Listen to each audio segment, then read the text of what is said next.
I want to talk about boycotts. I have this theory, and I trust your knowledge to tell me if it's right or wrong or maybe. If enough people boycott a company like, let's say, I don't want to say the name of any company, the companies that we know, and there's a long list of them that support Trump, have supported Trump during elections, et cetera, give big money. If we boycott those companies long enough, do our consumer dollars start to affect those companies enough that they're going to lose money and they will realize we are the power? Well, would that work?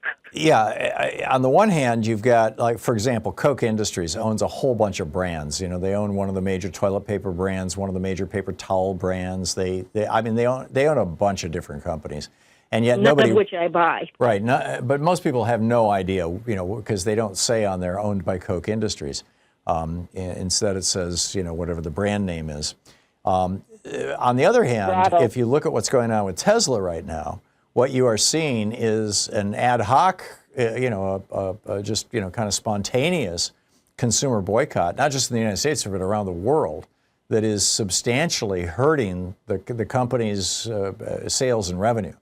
And which is weird because they just gave Elon Musk $28 billion worth of stock yesterday, in order to satisfy his fragile ego and craving for more and more money. I mean, he's now the world's richest man at $350 billion and on line to become the world's first trillionaire.